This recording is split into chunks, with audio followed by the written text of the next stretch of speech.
Today, let's find a Wandering Zen moment or two in Nevada. Beyond the lights, glamour, and hangovers of Las Vegas, over 5.5 million people visit the natural and historic areas of the state. Nevada became the 36th state on October 31st, 1864, as the second of two states added to the Union during the Civil War, the first being West Virginia. The rugged and sparse landscape may at first glance seem lifeless. However, upon closer examination, there are treasures from the past just right out of sight. Great Basin National Park encompasses the largest area and is honored with a dual title. It's also a National Heritage Area. These are places where historic, cultural, and natural resources combine to form cohesive, nationally important landscapes. Unlike national parks, national heritage areas are large, lived-in landscapes. Consequently, National Heritage Area entities collaborate with communities to determine how to make heritage relevant to local interest and needs. Now there's a lesson in there, but let's move on. If Vegas is your destination, fear not. There are plenty of wandering opportunities at your disposal. Hey, Jan, you always talk about going to Mount Charleston, so give us a little idea of what that's like. Yeah, what I love about Red Rock is probably my total favorite too, and I just recently had a whole bunch of photos taken out there, so we'll definitely share some of those. And outside of Calico Tanks, actually, inside of the National Recreation Area, wonderful hikes. But Mount Charleston, love it because it's a temperature change. So one of the cool things about Vegas that people don't realize is that, and David, maybe you've skied. I've skied up at Lee Canyon in the wintertime. I haven't looked recently, but you can up on Mount Charleston there'll be snow. And there's an actual ski area up in Lee Canyon. So in the wintertime, it's an awesome place to go. There's cabins up there. Probably my favorite hike is Cathedral Rock. Have you done that, David?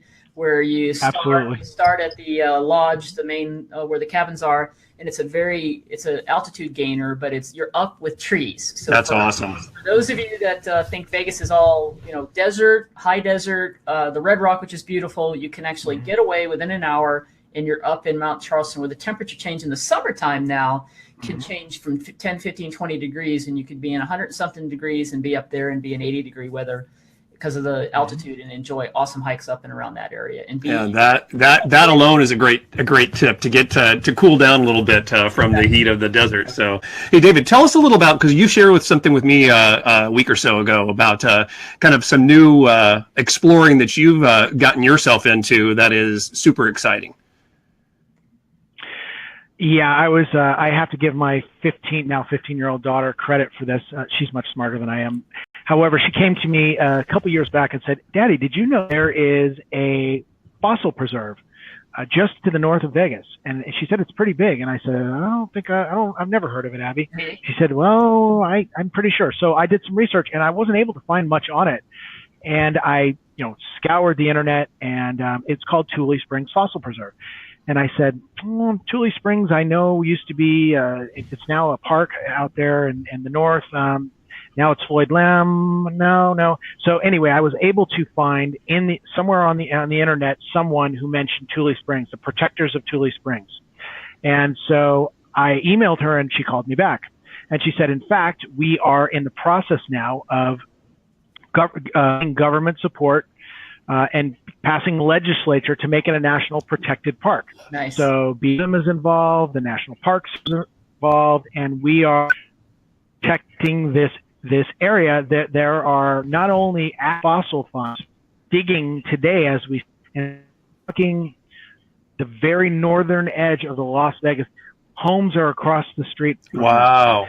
There are, she said, not only are there active currently fossil finds that it's one of the most successful fossil find protected areas in the country, and it dates back to the 60s. So I said, really? And so they said to organize some hikes in the future. No. So fast forward about 6 months ago, I got a phone call. They said, "You want to get on the list? It's filling up quickly for some of our first guided hikes." So cool. So we took a fossil dig that was a mammoth that was dug. Wow. A 20-minute walk from, minor hike from the road.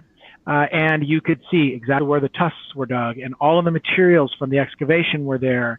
And there are now a protected area, and it is literally hundreds of thousands of acres. It runs nearly 30 miles north of the Las Vegas Valley, all protected with active fossil finds. It's incredible. And so I was fortunate with my daughter, Abby, to be elected as one of the guided tour heads. So I'm going to head up some of the guided tours out there. That's awesome.